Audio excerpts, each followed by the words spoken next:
Salut à toi, ça veut dire quoi, internaute? Internaute, c'est celui qui va sur Internet. Ah, ok. Salut à toi, internaute, passionné de voyage et de liberté. Il y a quelques semaines, je suis passé voir les van designers, artisans et aménageurs de vannes de talent. J'en ai profité pour faire leur portrait, le lien vient d'apparaître, ou sinon il est dans le descriptif de cette vidéo. Pour tout vous dire, je les ai découverts grâce à Marco de chez Titronic. Mais si, Marco! Boucle de câble. Oui, parce que en fait, les van designers sont aussi revendeurs, installateurs de systèmes d'alarme Titronic. Si t'es du côté de Bordeaux, moi je dis ça, je dis rien. Si tu veux tout connaître de l'alarme Titronic, je te conseille vivement de cliquer sur le lien qui vient juste d'apparaître ici, ou d'aller dans le descriptif de cette vidéo. Tout ça pour vous dire que c'était l'occasion de revoir Marco. Boucle de câble. Et on en a profité pour faire une petite vidéo sur les dangers potentiels qui sont à l'intérieur de notre fourgon, ou de notre camping-car, ou notre van, ou notre camion aménagé. Mais avant, on va faire un petit point alarme Titronic. Oui, parce que sur la chaîne Voyage, c'est une tradition. On fait toujours quelques mois après l'installation le point sur le matériel. Eh ben, j'ai pas grand chose à dire. Parce que ce système d'alarme, il sait se faire oublier. Je l'entends que quand je ferme mon véhicule et quand j'ouvre mon véhicule. Ah si, aussi quand j'ai un lanterneau d'ouvert. L'alarme me le dit aussi. Et pas que là. Si j'ai une fenêtre ou un lanterneau ouvert, au moment où je mets le contact, ça me prévient. Ça évite de détruire une fenêtre ou un lanterneau avec une branche. La communication entre mon téléphone portable et le Profinder, ça fonctionne super bien quand il y a du réseau. Vous êtes nombreuses et nombreux à me demander quel opérateur j'ai choisi. J'ai pris Mobicart, le forfait sans internet. Alors oui, ça coûte beaucoup plus cher qu'un forfait à 2 € de chez Free. On est à peu près à 8 € par mois. Mais c'est le réseau Orange. Et en France, c'est bien meilleur en termes de couverture que Free. Voilà, je n'ai pas d'autre explication. Et si on parlait de la sécurité à l'intérieur de notre fourgon? C'est vrai ça, mine de rien, il y a quelques trucs à surveiller dans le véhicule. Pas grand chose certes, mais 2-3 trucs quand même. L'électricité, le gaz, la ventilation, les plaques de cuisson. Alors quand vous achetez un véhicule neuf, tout va bien. Mais il faut quand même garder en tête qu'au fur et à mesure du temps, tout le matériel qui est à l'intérieur, ça s'use. Un fourgon, c'est comme un bateau. Ça secoue, ça vibre. C'est vivant ces petites choses. L'électricité! Si vous le pouvez, vérifiez de temps en temps vos connectiques. Un câble mal branché, endommagé, une cosse mal serrée, mal sertie, ça peut provoquer un court-circuit et ou des étincelles et donc un incendie. C'est simple, tu checkes visuellement et tu secoues un tout petit peu les câbles. Pas comme un bourrin, tu vas voir tout de suite. S'il y a un mauvais contact, souvent, il y a des petites étincelles. Pas tout le temps, mais souvent. Si le plastique autour du câble est fondu, voire brûlé, il y a un problème. Il y a un gros problème. Attention aux rongeurs. Je dis ça pour ceux qui mettent leur véhicule en hivernage. Ça squatte et parfois ça bouffe les câbles. Attention à certaines batteries. Surtout les batteries plomb qui doivent être équipées d'un tube d'évacuation. Elles ont de l'acide sulfurique et ça fuit un petit peu de temps en temps. Surtout pendant que ça charge. Plus la batterie vieillit, plus elle est potentiellement dangereuse. Alors c'est pas grand chose, mais à respirer, c'est pas très bon. Dans un espace clos, c'est pas très bon. Non. Alors, sur la batterie de mon fourgon, la batterie porteur, la batterie de démarrage, il y a un petit tube. Et il y avait la même chose aussi pour mon ancienne batterie cellule, qui était une batterie plomb. Un van à 45 000 balles avec une batterie plomb. C'est un petit foutage de gueule. Normalement, tous les véhicules équipés d'une batterie plomb, surtout dans la partie cellule, la partie habitable, sont équipés de ce petit tube d'évacuation. Si vous avez une batterie gel ou une batterie lithium, normalement, elles sont entièrement étanches. Ça dépend de la marque. Si c'est un modèle haut de gamme, c'est étanche. En règle générale, les batteries sont dangereuses à partir du moment où elles reçoivent un choc très violent. Et notamment les batteries lithium. Mais il faut y aller quand même. Juste pour l'anecdote, j'ai une batterie lithium de 60 ampères-heure de chez Victron Energy. Et c'était un modèle d'exposition du VDL 2019. Et au moment de l'expo, la batterie est tombée de 1,50 m direct sur le sol. Bam! Et ben vous savez quoi? Elle fonctionne encore. Et jusqu'à maintenant, mon van, il n'a pas pris feu. Comme quoi, acheter du matériel haut de gamme, c'est quand même pas mal.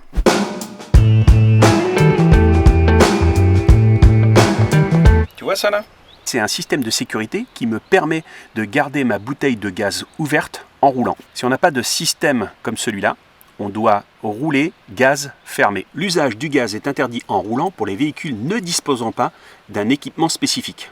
C'est une directive européenne, la 2006-119-CE. Vous saviez qu'il fallait remplacer cette lyre tous les 5 ans?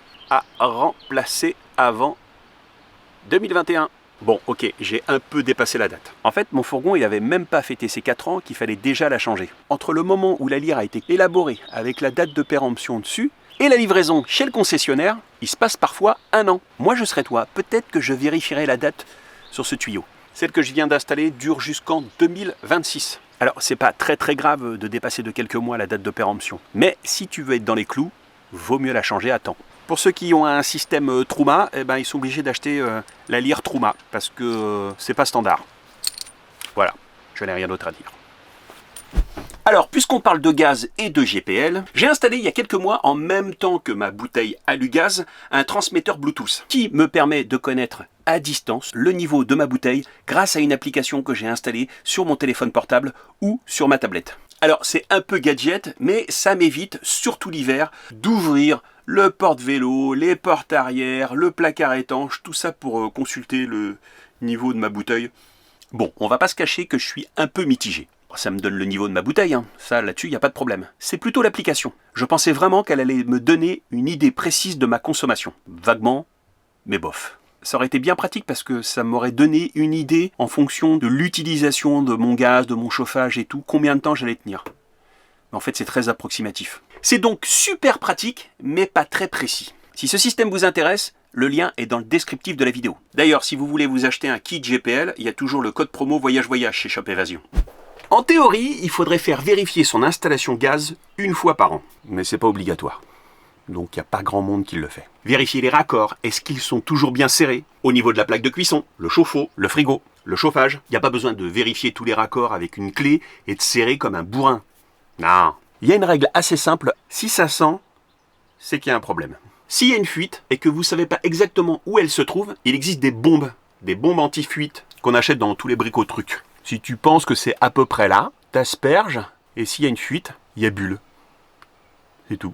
Bon, ça c'est en théorie, parce que pour avoir discuté avec quelques aménageurs de vannes qualifiés, ça fonctionne pas toujours très bien. Même avec le détecteur aspirateur super professionnel qui coûte une blinde, c'est pas toujours évident à trouver. N'oubliez pas cette phrase, si ça sent le gaz, c'est que c'est pas bon.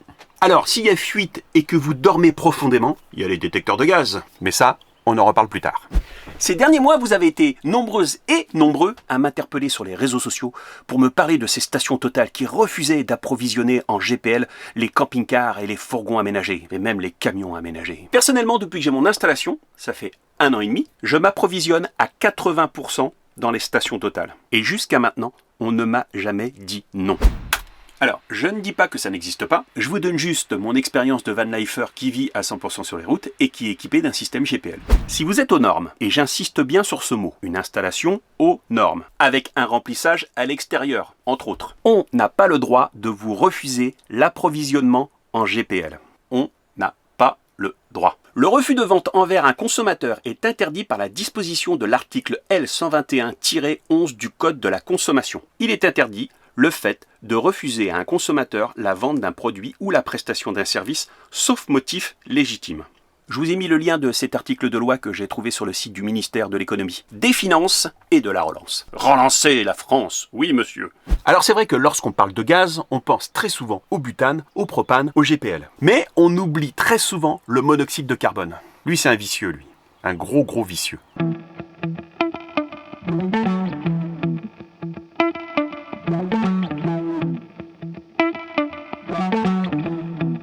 On est en danger à partir du moment où la ventilation n'est pas adaptée. Si ton véhicule il n'est pas aux normes, ou parce que c'est l'hiver, tu commences à boucher les aérations, tu peux t'intoxiquer au monoxyde de carbone.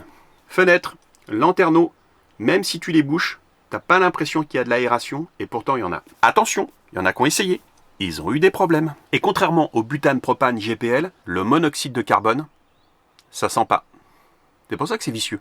T'es assis, tu commences à être gentiment intoxiqué au monoxyde de carbone. Au moment où tu vas vouloir te lever, tu vas t'effondrer. Et là, c'est le drame. On parle souvent de ce problème qui est lié au poêle à bois, mais même en faisant la cuisine, ça peut arriver. T'allumes ton gaz, et si t'as une mauvaise ventilation, monoxyde de carbone. C'est aussi une très mauvaise idée de se réchauffer avec le réchaud. Non, c'est pas bon ça. Mais pour éviter ce genre d'incident, il existe des détecteurs. On a le même problème ici. Non, pas du tout. Je dois dire que tu as maigri. Merci. Parce que l'autre fois, tu étais un peu plus lourd. Merci. Chez Titronic, Évidemment, c'est des spécialistes de la sécurité et c'est pas que les systèmes d'alarme, c'est aussi les détecteurs de gaz. Marco va nous parler de tous ces appareils. Tous les détecteurs sont produits en Allemagne avec des composants aussi made in Germany. C'est pas des produits bas de gamme. C'est pour ça que ça coûte un petit peu plus cher. C'est des produits d'abord qui sont fabriqués en Europe et après qui ont été testés avant d'être mis en boîte. Normalement, ils fonctionnent à 99,9%, on garantit 80,95%. Parfait, maintenant je suis content. Tous les appareils font des gaz lourds, le butane, le propane et les gaz narcotiques. Le gaz narcotique, c'est le gaz soporifique, c'est celui qui est censé vous endormir dans votre véhicule, que le lendemain matin vous vous réveillez avec un mal de tête, vous avez envie de vomir et que votre véhicule est vide. Avec le gaz butane, propane, quand vous avez une flûte de gaz. Le flûte de gaz, c'est l'instrument. Flûte de gaz. Tu as une flûte de gaz, butane, propane, et à une concentration à 25%, c'est explosif. Notre détecteur réagit beaucoup plus avant. Vous avez le temps pour ouvrir une fenêtre, fermer le gaz, comme ça vous n'explosez pas. Quand il y a une fuite, la concentration est en bas, après ça monte. C'est hyper important que les détecteurs de gaz sont montés en bas. Quand c'est monté sur le niveau du lit, ça ne sert à rien. Le gaz est déjà monté et quand le détecteur de gaz détecte le gaz, c'est trop tard. Est-ce qu'il y a besoin de les entretenir, les détecteurs? Non, parce que les détecteurs se nettoient. Il y a juste à le laisser brancher. Oui. Il fait tout le travail tout seul. C'est ça. Attention, il ne faut jamais monter les détecteurs de gaz à côté d'une sortie d'un chauffage. Parce qu'il y a le change de température et ça peut causer des fautes alarmes. Les deux détecteurs ici, ils ont une sirène interne.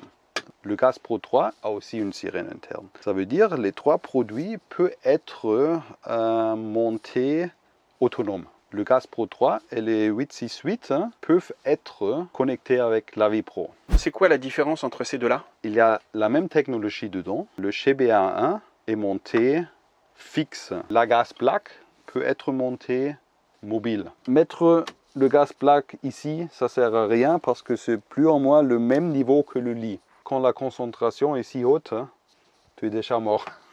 On peut utiliser un câble. Et le gaz plaque, on peut le mettre en bas. Ici, il faut faire attention qu'il ne rentre pas trop de saleté parce que après ça bloque les détecteurs. Moi, je ne suis pas convaincu par celui-là parce que je trouve que c'est trop de contraintes. Ça traîne dans le fourgon, dans le van. Et l'autre problème, quelquefois... Eh oui, ça se débranche avec les vibrations. Ouais. Ça, c'est le GBA1. Il a une sirène interne et il marche autonome. Il détecte des gaz lourds, butane, propane et les gaz narcotiques. Il est alimenté par 12 volts ou 24 volts. Le gaz Pro 3 est intelligent. Et pourquoi il est intelligent, le gaz Pro 3? Parce qu'il a aussi, bien sûr, les capteurs de température dedans. Mais en plus, il a un capteur de humidité et un filtre d'alcool. Dans le lac pour les cheveux, il est écrit qu'il y a le butane et le propane dedans. Gaz de chien, pet de... c'est quoi le nom? Le prout de chien. J'ai du style, je ne suis pas comme toi. Désolé. Avec les détecteurs de base, ça peut causer des fautes alarmes. Mais pas avec le gaz Pro 3. Il y a un algorithme très intelligent que notre ingénieur a mis dedans. Il va analyser la concentration de gaz et combien le gaz ça reste. Une chose importante, ne testez pas votre détecteur de gaz parce que le lac par exemple, ça cause des problèmes après. Les abonnés Voyage ne testeront pas. J'espère qu'ils ne sont pas comme toi. Parce que toi tu testes tout. Ouais. Toi, Tom Michel, on a monté le gaz Pro 3 pour les gaz lourds. Monté en bas. En plus, on t'a monté un détecteur CO, c'est monté caché et tu vois seulement le petit trou ici. Cette petite boîte détecte le monoxyde de carbone. La gaz Pro 3 peut être montée autonome. Si on a Vipro 3 et un Profinder, c'est mieux la connecter avec la Vipro. Parce que quand on est dehors, les enfants sont dedans, il y a une alarme de gaz. Il y a l'alarme externe, pas seulement interne. Et un SMS.